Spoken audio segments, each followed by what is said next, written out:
What did I tell you about the radio? Put it on, will you? 50% of our workforce are teenage kids. Sometimes I don't think they're on this planet. They get the radio turned on full blast. You try to tell them something and they're not listening to you because they're listening to the music.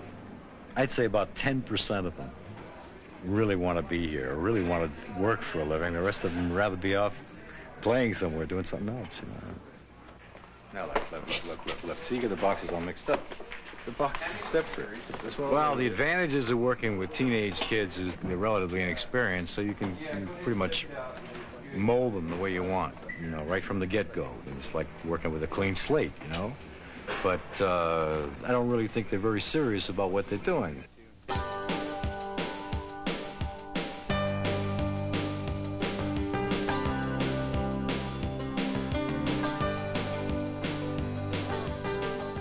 Armand has a serious problem relating to his teenage employees, and unfortunately, he's not alone. There are natural barriers that exist between adult employees and teenage workers, and their causes are fundamental. For most managers, their jobs are their careers, their futures, their lives. For most teen employees, a job is an extracurricular activity of lesser importance than school, sports, and socializing. In order to better understand one another, we offered managers the opportunity to discuss their differences with teenagers. Would you be willing to tell teenagers face-to-face how difficult it is to manage them? Tell them straight out what I thought? Yeah. Yeah, I'm willing to do that. What is the most important thing in your job? Is it the paycheck? No. What is it? Well, I work in customer service, and it might sound corny, but the most important thing for me is to make sure that it gets done right, and people leave. People come up so mad, and if they leave a little bit happier, or if I make them laugh, or even if they're frustrated, it makes me feel good, and that's the best part. Yeah, that's, I working in a supermarket. I mean, I'm just a bagger, but you have these conversations, and the same people come in every week, and yeah, if it wasn't for the paycheck, I wouldn't do it, but it's not the most important thing. We don't make that much money in our places. Why would we work there? I personally feel that I work because I get the experience, and it's fun to work. The reason why I ask is because one of the hardest things I have to do is find what motivates my people to get the best out of them.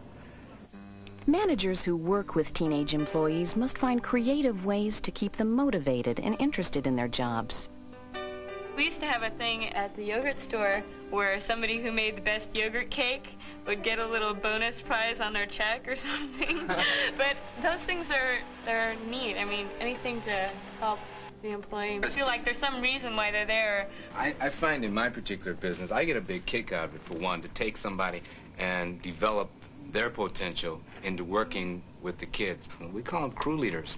They get more money, they get another kind of uniform, you know, they get responsibility. Oh, wow. Then they realize that they have the possibility of developing into this kind of person. If they're saying, I trust you, you can do this, you feel good. You want to do it because they trust you. You don't want to let them down. If you can sense they don't trust you, it's not as important to get done. What's frustrating is that you would want them to do better, you'd want them to be good employees, you'd want them to succeed in life. They're going to have to work and pay attention to what they're doing eventually. I just kind of like the process to happen a little earlier on so that when I get them, I don't have to be their parents. For teen employees new to the workforce, proper training is of critical importance. I had no idea what's going on the first day I was here. Basically, they let me loose. I mean, I don't really understand what's going on. I just do what the other guys tell me to do, and instead of going along, making mistakes, and learning from mistakes, why not learn ahead of time so you don't make mistakes? But I see the people that are rushed through the training that don't get the people sitting down and just explaining and going through the things we went to. Their quality isn't as high. They need the nurturing. And I know you're not their parent, but you're their boss, and I think there's a lot of similarities. People that manage other people don't have time to be their parents. They got other work to do. They show them how to do the job. I say, this is what's expected of you. I come back later, and they're... How long do you take to show them? Well, a couple of minutes. It doesn't take long. A couple minutes? You have to show them. You have to communicate with your employees. The employees have to feel comfortable. You can't expect them to be experienced at the job and know what they're doing right away. It's no big deal. It's an easy job. To you, it's not, because you know it. If you come with them the attitude, well, this is no big deal, it's not, then that's what you're going to get back. If you give them 2 minutes, you're going to get 2 minutes worth of enthusiasm. I mean, I've been in this business a long time, and I love to take a young person that maybe has never had a job before, bring them in, and really show them, teach them. I do take the time to show them the job that I need to be done, and I also listen to them. Anything that they need, they come and talk to me. It's imperative that teenage employees understand how vital customer service is. It can make or break a business.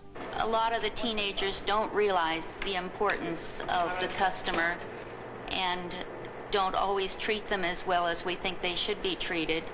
They're not always as courteous and polite, particularly, say, to our elderly customers. What you have to remember is that I don't pay your paycheck.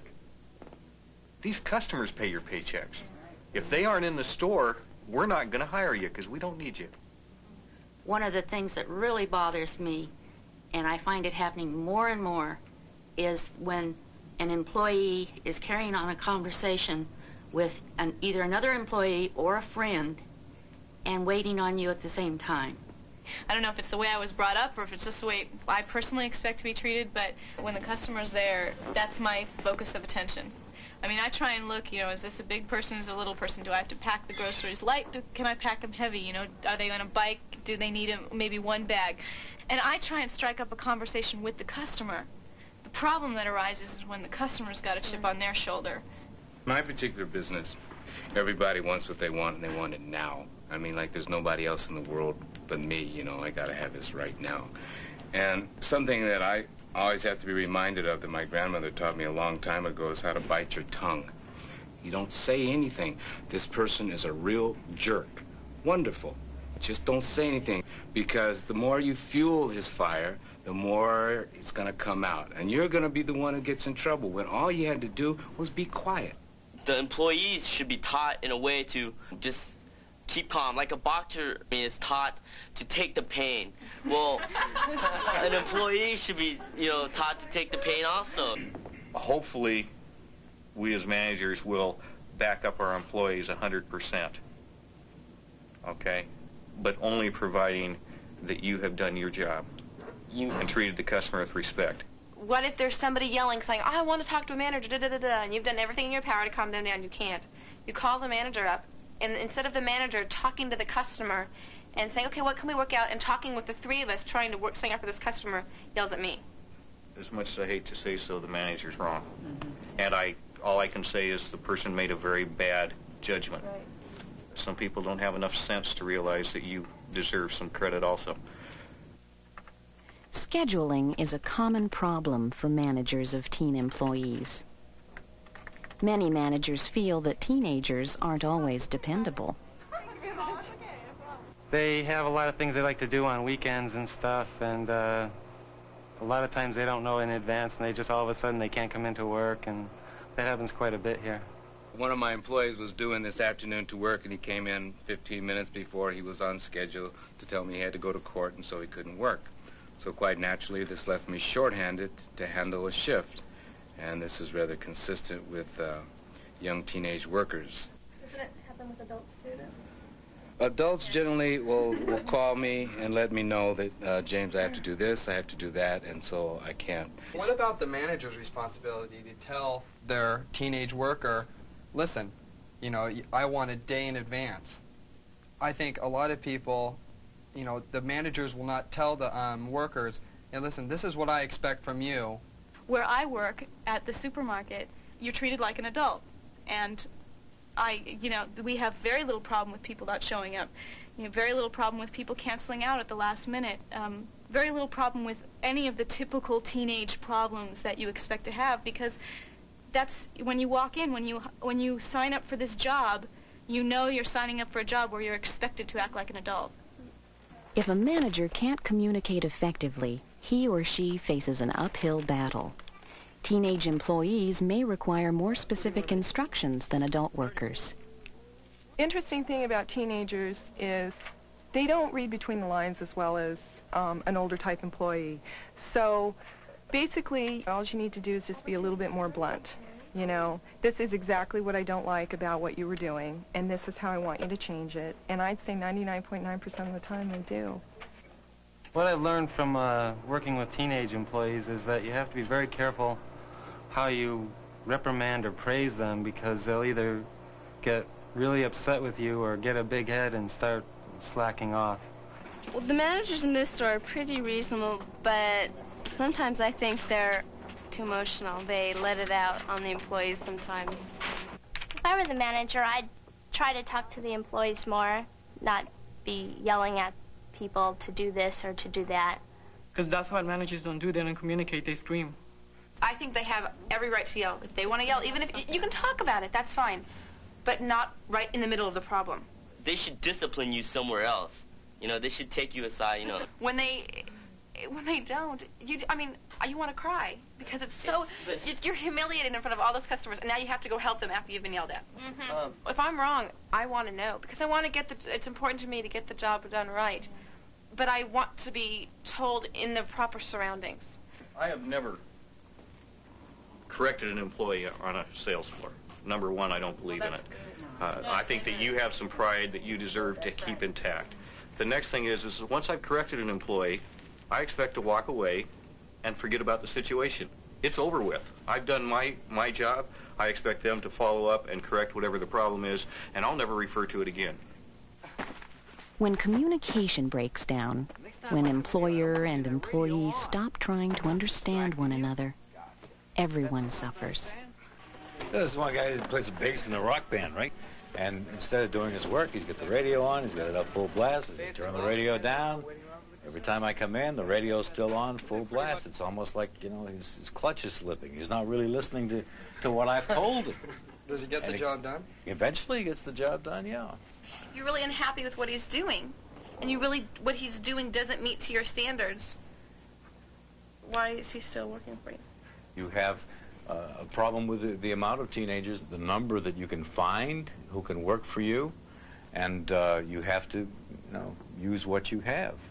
It doesn't sound like it's that important, because the guy's not doing it, and he doesn't think it's that important to you. If it is important to you, like she said, sit down and talk to him. Tell him it's important to you. If you think about all the times you spent walking by saying, turn the radio down, it adds up, and the product in the end, I think, will be 100% better. If I had a situation like that where I walked by and turned down a radio once, twice, maybe 3 times, that somebody better get the idea it's not going to go up again. I'd take the darn thing away. Are you happy with your employees? How do you feel? Because it seemed like to me that You don't like your job. you don't like your job, period. That I don't like It's my true. job? Yes. Yeah. Well, you don't like the people you work with. Especially the teenagers, because I've noticed you've been putting down teenagers. You have, so I've why got some you don't? teenagers who work for me that are fine. I'd say about 1 out of every 10. That's a good percentage. No, you asked me, I'm telling you. It seems odd that only 10% of the kids who are working for you say are good workers, and the rest of them aren't any good. Everyone else has teenagers working for them, and they're not saying that only 10%. It can't be just the kids. I've noticed, and I might be wrong, but from what I've seen, you don't seem to listen to what a lot of people have to say. When someone comes up to you, comes up to you with a problem, do you listen to what they have to say, or is it more of an attitude like, listen, I'm the manager. You don't like what I say. It doesn't matter. What can you do to me? Instead of, hey, what do you have to say? Maybe you can tell me something that can help me work with you better and can help my whole entire job atmosphere I don't think you're trying hard enough. If it's really important to you, to just put them in a group and just say, okay, we have conflicts, or maybe we have conflicts, we have all these things, we want to get the job done. How do you feel about your job? Just what we're doing here. And I guarantee you that they will run. They will talk, and you might not like some of the things they're saying, but you have to let them know what they're saying isn't going to affect their job. No. I don't know, maybe it's just me, but I think that the generation gap that we're all talking about is incredibly overrated. You walk in and you say, well, I've got 50% of my workers are kids and 50% of my workers are adults. 100% of your workers are people. There you go. And you talk to them like people, they respond like people. A key to effective management is understanding your employees. By overcoming age differences, looking beyond stereotypes, and by opening up channels of communication, managers can increase productivity and motivation. Both teenagers and managers will learn something in the process. Well, I learned a lot today from listening to both the managers and from you guys. You talked about communication and motivation, and I was listening, and maybe I don't do enough of that. That's possible. I'll try to do more of that. And maybe a group like this with my teenage employees, maybe my adult employees as well, wouldn't hurt. Couldn't hurt. Whether you're working with people that are 70 and 80, or you're working with people that are 12 and 13, no matter what, you've got to work together. You have to. If you're going to get the job done right, no matter what age you are, you're all there to do a job, and you have to do it together.